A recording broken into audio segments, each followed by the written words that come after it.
Lieutenant Maya Chen pressed her palm against the scanner, watching the heavy doors of Research Station Kepler 7 slide open with a soft hiss. The corridor beyond stretched in pristine white, punctuated by the soft blue glow of atmospheric processors. After 6 months of preparation, she was finally here, humanity's first xenolinguist assigned to work directly with the Nayari. Lieutenant Chen. The voice came from behind her, melodic and slightly uncertain. Maya turned to see her assigned partner for the first time. The Nayari female stood at average human height, her pale purple skin seeming to shimmer under the station's artificial lighting. Dark curls framed a face that was undeniably humanoid yet distinctly alien, large eyes the color of deep amber, delicate features that suggested both strength and gentleness. She wore the flowing, loose-fitting garments typical of her species, designed never to restrict movement or accidentally brush against others. "You must be Kaylin," Maya said, extending her hand automatically before catching herself. She'd read the briefings, Nayari didn't engage in physical contact. She awkwardly converted the gesture into a formal bow. Kaylin's amber eyes tracked the movement with what might have been amusement. "I am. And you may call me Kay, if you prefer. I have been studying human customs. Your gesture of greeting is appreciated, though unnecessary." "Right, sorry. Still getting used to the protocols." Maya felt heat rise in her cheeks. 3 years of xenolinguistic training, and she was stumbling over basic cultural sensitivity on day 1. "There is no need for apology. I find human instincts fascinating." Kay tilted her head slightly, studying Maya with an intensity that made her fidget. "You are nervous. Your emotional resonance is quite strong." Maya blinked. "My what now?" "Forgive me. I forget that humans cannot sense emotional fields as we do. You are radiating anxiety, but also excitement and curiosity. It is a pleasant combination. You can read my emotions." "Not read, precisely. More like, feeling the warmth from a fire, without knowing what fuel feeds it." Kay gestured toward the corridor. "Perhaps we should begin with the translation chamber. I believe you will find our linguistic challenges more interesting than my species' sensory capabilities." As they walked, Maya snuck glances at her partner. The briefings had described Nayari as telepathic, but they'd failed to mention how disconcerting it felt to be around someone who could sense her emotional state. She found herself trying to regulate her breathing, to project calm professionalism. "You need not guard your feelings," Kay said softly. "I do not judge what I sense, any more than you would judge the color of someone's hair." Maya realized she was staring. "This is going to take some getting used to. For both of us, I believe." 3 weeks into their collaboration, Maya had settled into a rhythm she never expected. The translation chamber had become their shared sanctuary, filled with holographic displays of linguistic matrices and the soft hum of processing units. Kay worked with an almost meditative focus, her amber eyes tracking patterns that Maya was only beginning to recognize. The Nayari concept of Vathis has no human equivalent, Kay explained, her fingers dancing over the interface without touching it, another adaptation to her species' non-contact nature. Your closest words might be belonging or purpose, but it encompasses the emotional resonance one feels when perfectly aligned with their path in life. Maya leaned back in her chair, studying the linguistic breakdown. "So it's not just satisfaction or fulfillment." "No. It is." Kay paused, her expression growing distant. "Imagine if your heartbeat could harmonize with the rhythm of the universe itself.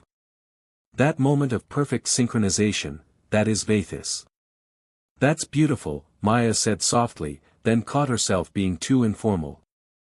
But Kay's slight smile suggested she didn't mind.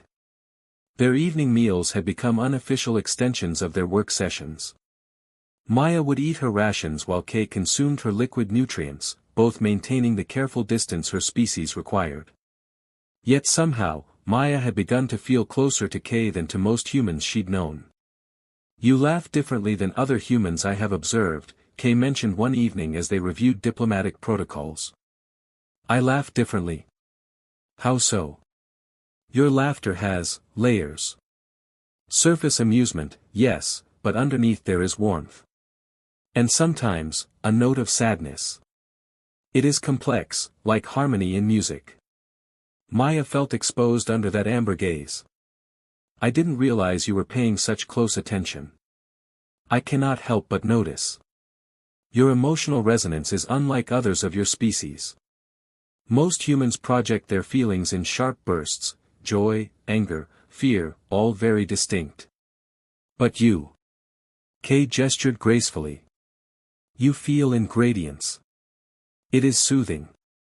Heat crept up Maya's neck. Soothing. Forgive me if I have overstepped. I sometimes forget that humans prefer to keep their inner lives private. No, it's okay. Nobody's ever described my emotions as soothing before.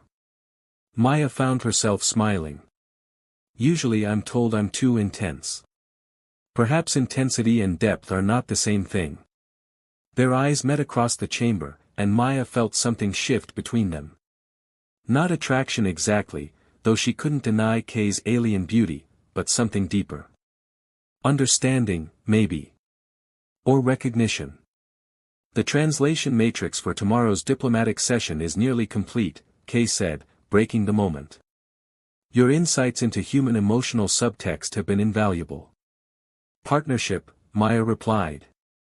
That's what makes it work. As Kay gathered her materials, moving with fluid grace, Maya realized she was no longer thinking of her as an alien. She was simply Kay, brilliant, perceptive, and somehow lonely despite her serene demeanor. Maya. Kay paused at the chamber's exit. Thank you. For treating me as simply myself. Of course. That's what you are. After Kay left, Maya sat in the empty chamber, wondering when she'd started looking forward to these evenings more than anything else in her day. The breakthrough came on a Thursday. Maya stared at the completed translation matrix, hardly believing what they'd accomplished. 6 weeks of meticulous work had culminated in a perfect linguistic bridge between human and Nayari diplomatic languages, something that should have taken months. We did it, she breathed, turning to find Kay standing unusually close, her amber eyes bright with shared triumph. We did, Kay agreed, and for a moment Maya could swear she felt the warmth of Kay's joy as if it were her own emotion.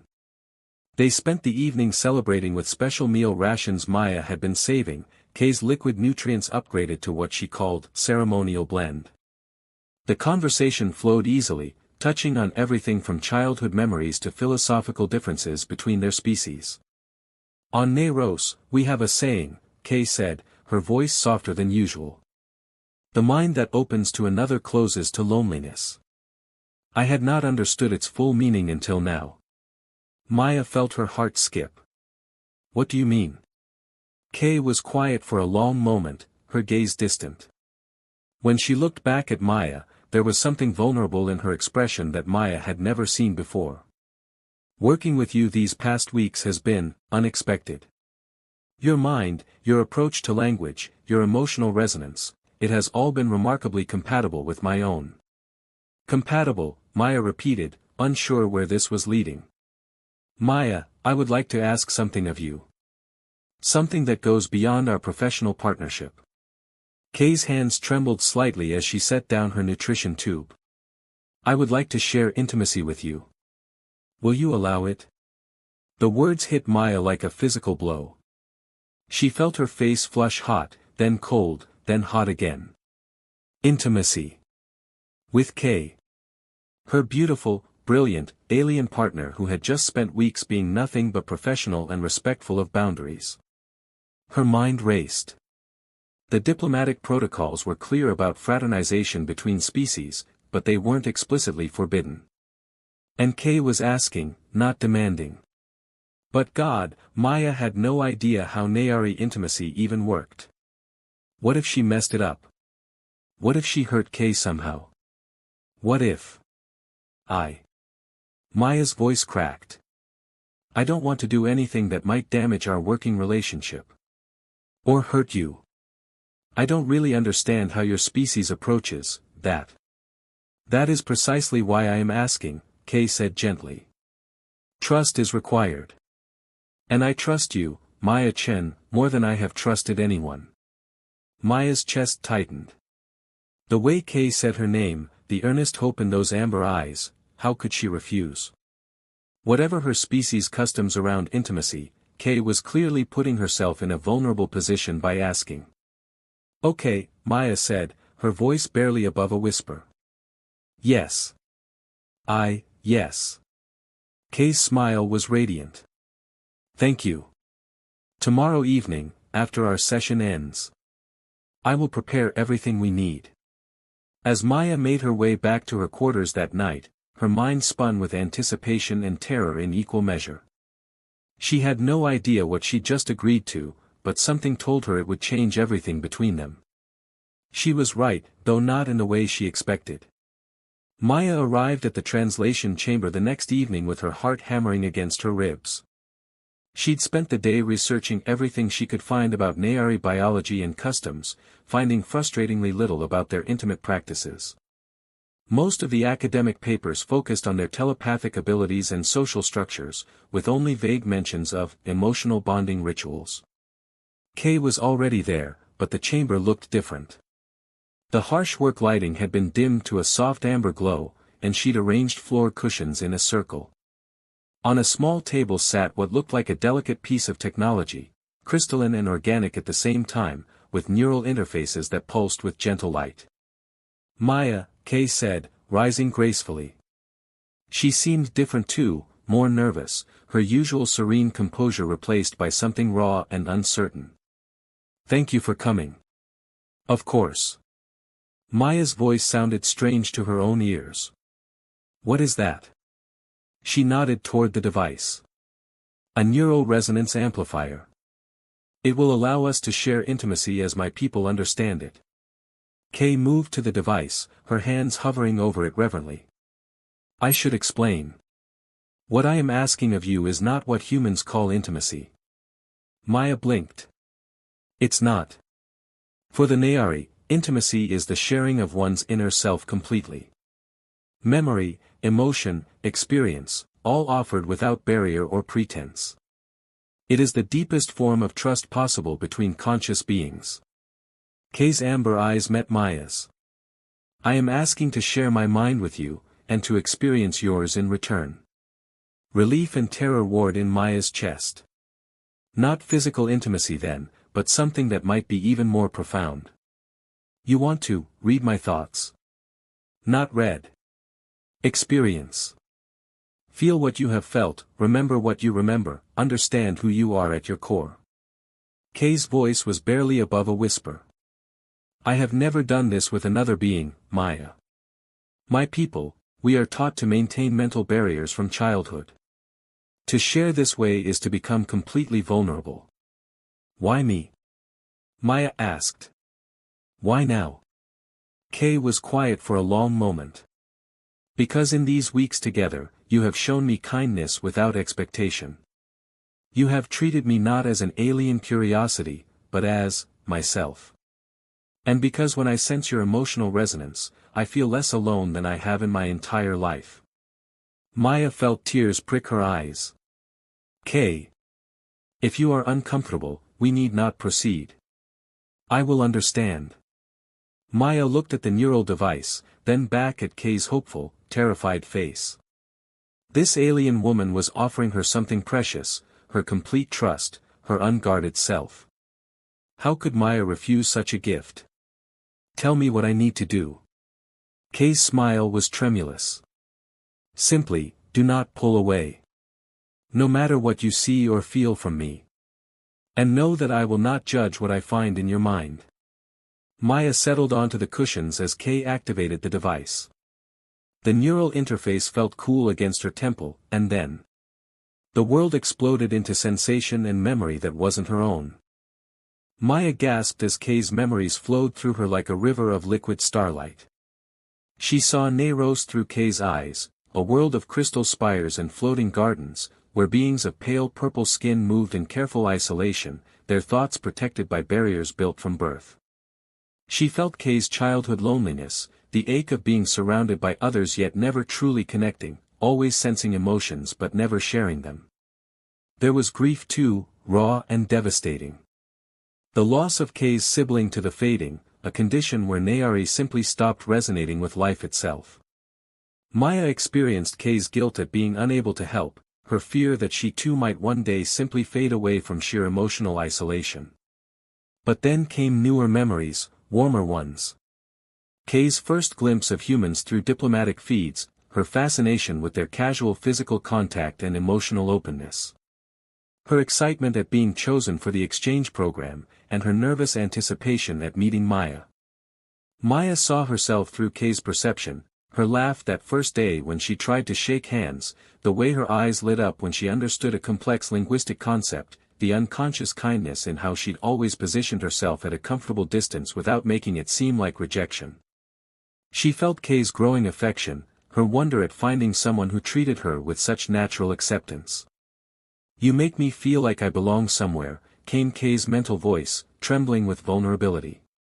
"For the first time in my life, I am not alone in my own mind." Maya wanted to respond, but she was lost in the flow of shared experience. Her own memories began to surface, her childhood shyness, her struggles with feeling different, her choice to study xenolinguistics because she'd always felt more comfortable with the idea of alien minds than human ones. Her loneliness during long space voyages, her quiet fear that she'd never find someone who understood her complexity. She felt Kay experienced these memories, felt her alien partner's gentle compassion for Maya's pain and her joy at Maya's triumphs. There was no judgment, only understanding and acceptance. When the connection finally ebbed, Maya found herself trembling, tears streaming down her face. Kay sat across from her, her own amber eyes bright with moisture, her mental barriers completely lowered for the first time in her adult life. "You didn't pull away," Kay whispered, her voice full of wonder. "Neither did you," Maya replied, reaching out instinctively to comfort her. She stopped just short of Kay's hand, remembering the no-contact rule. May I?" Kay asked, gesturing toward Maya's outstretched hand. Maya nodded, unable to speak. Kay's fingers touched hers, the first time she'd made physical contact with any being in years. Her skin was surprisingly warm, and Maya felt an echo of emotional resonance even without the neural interface. "Thank you," Kay breathed. "For seeing all of me and staying. For trusting me with your inner self. I understand now why humans value touch, it is another form of connection, isn't it?" Maya interlaced their fingers gently. "What happens now? Between us?" Kay smiled, and Maya could sense her contentment like a warm glow. "Now we are bonded in a way that transcends species. Not romantic love as humans understand it, but something deeper. You are part of my emotional landscape now, and I am part of yours." "I've never felt so understood," Maya admitted. "Or so connected."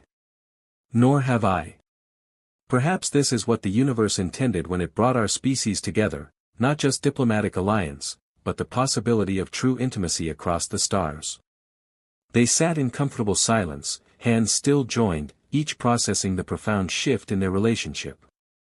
Maya realized she was no longer afraid of Kay's ability to sense her emotions. Instead, she felt grateful for it. For the first time in her life, she didn't have to explain herself to be understood. "Tomorrow we return to our translation work," Kay said softly. "But now we do so as something more than partners. What would you call us?" Kay squeezed Maya's hand gently. "In my language, there is a word, esatherin. It means soul-bonded. Those who have shared their deepest selves and chosen to remain connected." Maya smiled through her tears. "Satherin. I like that." As they finally prepared to leave the chamber, Maya knew that whatever challenges lay ahead in their diplomatic work, they would face them as something unprecedented in interspecies relations, two beings who had found perfect understanding across the vast differences between their kinds.